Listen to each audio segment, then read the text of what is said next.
اعوذ باللہ من الشیطان الرجیم بسم اللہ الرحمن الرحیم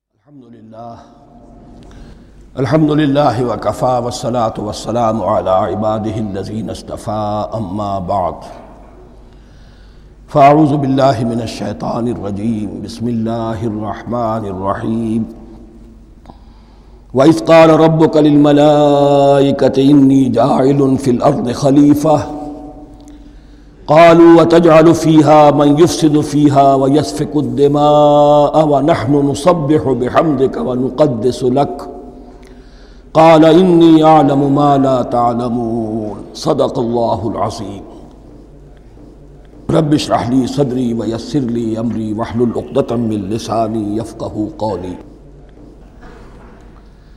جیسا کہ میں نے عرض کیا تھا، سورہ بقرہ کے پہلے 4 رکوع نہایت اہم ہیں، نہایت جامع ہیں۔ پہلے 2 رکوعوں میں 3 قسم کے انسانوں کی وضاحت کی گئی، 3 قسم کے کردار کے نقشے کھینچ دیے گئے۔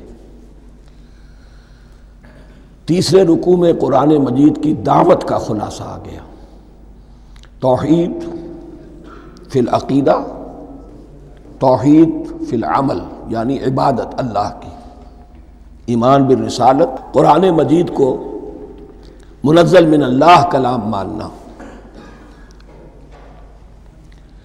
اس میں اگر شک ہے تو جو بھی چیلنج تھا، اگر واقعتاً تمہیں شک ہے، حقیقت میں شک نہیں ہے، لیکن جیسا کہ تم کہہ رہے ہو کہ تمہیں شک ہے تو کوشش کرو اس کے مقابلے کی ایک صورت بنا لاؤ۔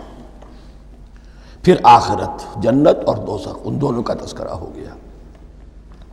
پھر ایک خاص مسئلہ جو قرآن مجید کے اسلوب پر اعتراض کی شکل میں آیا کہ اس میں مچھر جیسی حقیر شے کا بھی تذکرہ ہے، اس کی حکمت بیان کر دی گئی کہ تشبیہ اور تمثیل میں ظاہر بات ہے کہ ممثل لہو اور ممثل بہی میں مناسبت چاہیے۔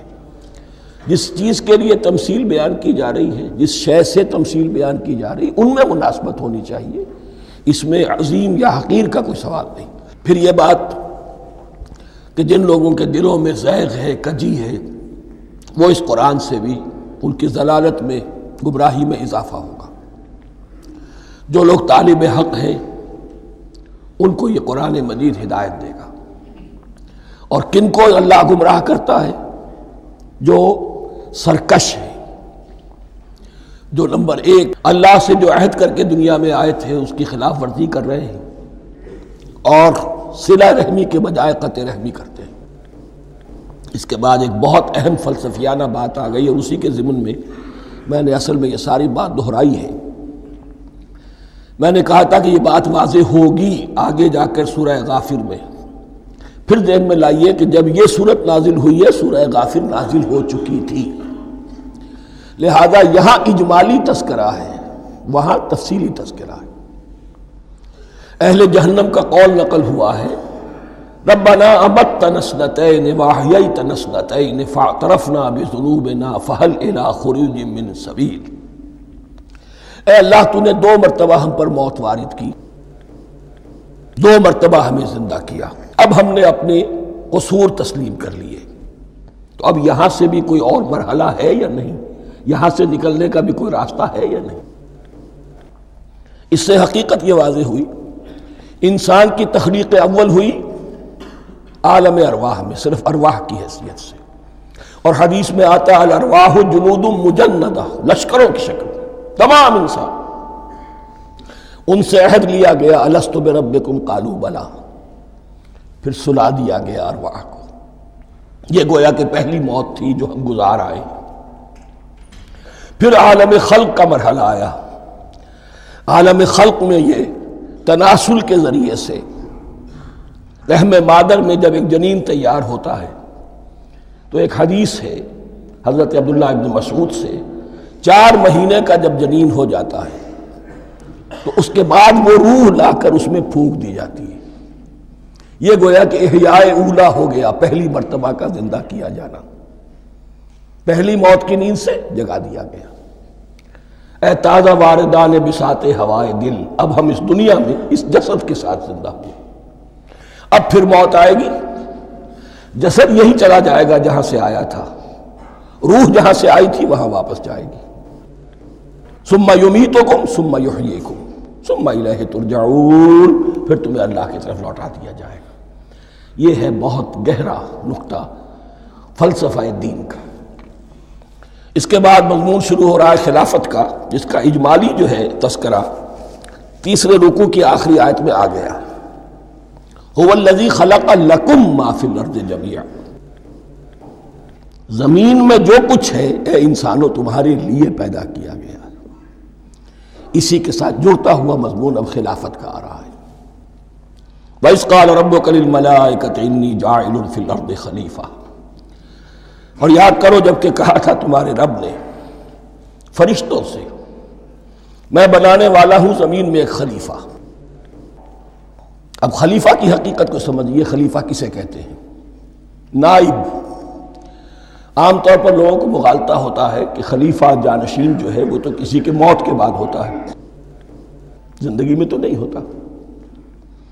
لیکن یہاں اصل میں ہمارے لیے بہت آسان ہے. انسان کی جو اصل حقیقت ہے اس دنیا میں اس کو سمجھنے کے لیے یوں سمجھیے کہ ہم آج سے 50 سال پہلے انگریز کے غلام تھے. ہمارا بادشاہ یا ملکہ انگلستان میں تھا یا تھی. دہلی میں وائس رائے ہوتا تھا. وائس رائے کا کام کیا ہے؟ جو حکم آیا ہے ہز میجسٹیز گورنمنٹ کا یا ہر میجسٹیز گورنمنٹ کا جو حکم آیا ہے بلا چون و چرا بغیر کسی تغیر اور تبدل کے نافذ کرے. ہاں جہاں کوئی حکم وہاں سے نہیں ہے تو یہاں کے حالات میں بہترین اپنی رائے قائم کرے، غور و فکر کرے یہاں کی مصلحتیں کیا ہے. جو چیز بھی امپائر کی مصلحت میں ہو اس کے مطابق فیصلہ کر سکتا ہے. بین ہی یہی رشتہ ہے. اللہ ہے لیکن اللہ نے اپنے آپ کو غیب کے پردے میں چھپا لیا ہے. زمین پر انسان ہے. اب انسان کا کام یہ ہے جو ہدایت آ رہی ہے اللہ کی طرف سے اس پر تو بے چون و چرا عمل کرے. جہاں کوئی ایکسپریس ہدایت نہیں ہے، کوئی واضح ہدایت نہیں ہے، وہاں اپنے بیسٹ ججمنٹ کو ایکسرسائز کرے. اسی کا نام اجتہاد ہے. غور و فکر کرے، سوچے، اور جو بات روح دین کے زیادہ سے زیادہ مطابقت رکھنے والی ہو اس کو اختیار کر لے. بین ہی یہی رشتہ ہے در حقیقت رشتہ خلافت کہ جو اللہ اور انسان کے مابین ہے. اب یہ جو دی گئی ہے یہ حیثیت تمام انسانوں کو دی گئی ہے. پوٹینشلی ہر انسان اللہ کا خلیفہ ہے. لیکن جو اللہ کا باغی ہو جائے، جو خود حاکمیت کا مدعی ہو گیا، گویا کہ وہ باغی ہے. اب اگر شاہ جہان بادشاہ تھا، اس کا کوئی ولی عہد تھا، اور ولی عہد جو ہے صبر نہیں کر سکتا، اپنے باپ کی زندگی ہی میں بغاوت کر دیتا ہے، حکومت حاصل کرنا چاہتا ہے، تو اب وہ کیا ہے؟ واجب القتل ہے. جو لوگ بھی حاکمیت کے مدعی ہو گئے ویسے تو حقیقت واجب القتل ہے، لیکن دنیا میں مہلت دی ہے اللہ نے. یہ دار الامتحان ہے. فوراً قتل نہیں کرتا، فوراً ختم نہیں کرتا. وَلَوْلَا كَلِمَةٌ سَبَقَتْ مِن رَبِّكَ إِلَىٰ أَجَلٍ مُّسَمًّى لَقُضِيَ بَيْنَهُمْ، اگر یہ پہلے بات طے نہ ہو چکی ہوتی، ایک وقت معین تک کے لیے انہیں مہلت اللہ نے نہ دی ہوتی تو اللہ فیصلہ چکا دیتا. لیکن مہلت دی ہے. لیکن کم سے کم اتنی سزا ملتی ہے کہ اب وہ خلافت کے حق سے محروم کر دیے گئے. گویا کہ اب خلافت دنیا میں ہوگی خلافت المسلمین. صرف وہی شخص کہ جو اللہ کو مانے اپنا حاکم مطلق وہ خلافت کا اہل ہے. تو یہ چند باتیں خلافت کی اصل حقیقت کے ضمن میں یہیں پر سمجھ لیجیے. وَإِذْ قَالَ رَبُّكَ لِلْمَلَائِكَةِ إِنِّي جَاعِلٌ فِي الْأَرْضِ خَلِيفَةً قَالُوا أَتَجْعَلُ فِيهَا مَن يُفْسِدُ فِيهَا وَيَسْفِكُ الدِّمَاءَ وَنَحْنُ نُسَبِّحُ بِحَمْدِكَ وَنُقَدِّسُ لَكَ. اور یاد کرو جب کہ تمہارے رب نے کہا تھا فرشتوں سے کہ میں زمین میں خلیفہ بنانے والا ہوں، تو انہوں نے کہا کہ کیا تو بنائے گا اس میں جو فساد مچائے گا اس میں اور خوریزی کرے گا؟ وَنَحْنُ نُسَبِّحُ بِحَمْدِكَ وَنُقَدِّسُ لَكَ، ہم آپ کی تسبیح اور تحمید اور آپ کی تقدیس میں لگے ہوئے ہیں۔ قَالَ إِنِّي أَعْلَمُ مَا لَا تَعْلَمُونَ، فرمایا میں جانتا ہوں جو تم نہیں جانتے۔ اب یہاں سوال پیدا ہوتا ہے کہ فرشتوں کو یہ گمان کیسے ہوا یا یہ خیال کیسے ہوا؟ دو رائے ہیں اس میں۔ ایک تو یہ کہ انسان کی تخلیق سے پہلے اس دنیا میں جنات تھے اور انہیں بھی کچھ اللہ نے تھوڑا سا اختیار دیا تھا اور انہوں نے یہاں فساد مچایا۔ انہی پر قیاس کرتے ہوئے فرشتوں نے سمجھا کہ انسان بھی پھر زمین میں فساد مچائے گا، خوریزی کرے گا۔ ایک دوسری اصولی بات یہ کہی گئی ہے کہ خلافت کا لفظ جب استعمال ہوا تو اس کے معنی ہے کہ کوئی نہ کوئی اختیار بھی ملے گا۔ جنات کے بارے میں خلافت کا لفظ کہیں نہیں آیا، انسان کے بارے میں آ رہا ہے۔ خلیفہ بالکل بے اختیار نہیں ہوتا، جیسا کہ میں نے عرض کیا، جہاں واضح حکم ہے تو اس کی تو تنفیذ، جہاں نہیں ہے وہاں اپنی رائے سے جتنا بھی بہتر سے بہتر سوچ سکتا ہو انسان رائے قائم کرے۔ یہ اختیار جو ہے ظاہر بات ہے جہاں اختیار ہوگا صحیح استعمال ہونے کا بھی امکان ہے، غلط استعمال ہونے کا بھی امکان ہے۔ اختیار تو بلکہ یہ کہ آپ کا پولیٹیکل سائنس کا تو ایکزیم یہ ہے، authority turns to corrupt and absolute authority corrupts absolutely، تو ٹینڈنسی کرپشن کی ہوتی ہے اختیار کے اندر۔ اس بنا پر انہوں نے قیاس کیا کہ اس میں فساد ہوگا، خوریزی ہوگی۔ اللہ تعالیٰ نے فرمایا اپنی حکمتوں سے میں خود واقف ہوں، میں کیوں بنا رہا ہوں یہ میں جانتا ہوں، تم نہیں جانتے۔ وَعَلَّمَ آدَمَ الْأَسْمَاءَ كُلَّهَا، اور اللہ نے سکھا دیے آدم کو تمام کے تمام نام۔ اب اس میں بھی ایک رائے تو یہ ہے، بلکہ اس میں تقریباً اجماع ہے مفسرین کا، کہ اس سے مراد ہے تمام اشیاء کے نام، اور تمام اشیاء کے نام سے مراد ہے ان کی حقیقت کا علم۔ ہیومن نالج جو ہے اگر آپ اس کا تجزیہ کریں گے تو وہ یہی ہے کہ انسان ایک چیز کو پہچانتا ہے، پھر اس کے لیے ایک نام رکھتا ہے یا کوئی ٹرم اس کے لیے قائم کرتا ہے۔ اس نام یا ٹرم اور اس کے حوالے سے، اصطلاح کے حوالے سے بہت سے حقائق کو اپنے ذہن کے اندر محفوظ کرتا ہے۔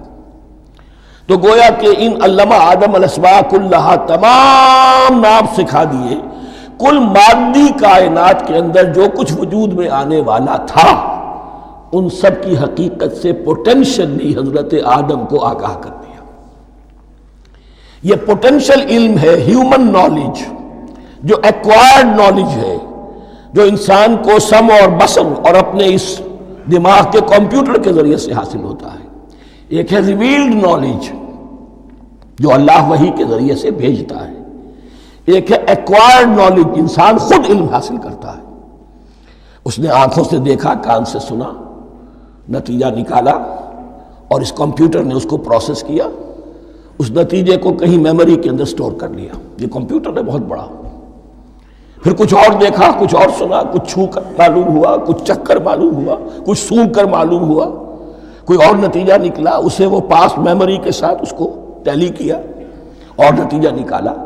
اس طرح رفتہ رفتہ ان السمع والبصر والفؤاد کل اولئک کان عنہ مسئولا، یہ ایکوائرڈ نالج تین چیزوں سے انسان کو حاصل ہو رہا ہے، سماعت، بصارت اور یہ عقل، جو فائدہ اخذ کرتی ہے، جو اس کو پروسیس کرتی ہے، اس تمام جو سینس ڈیٹا اس کو مہیا ہوتا ہے سینس آرگنز کے ذریعے سے۔ یہ علم ہے جو پوٹینشلی حضرت آدم کو دے دیا گیا۔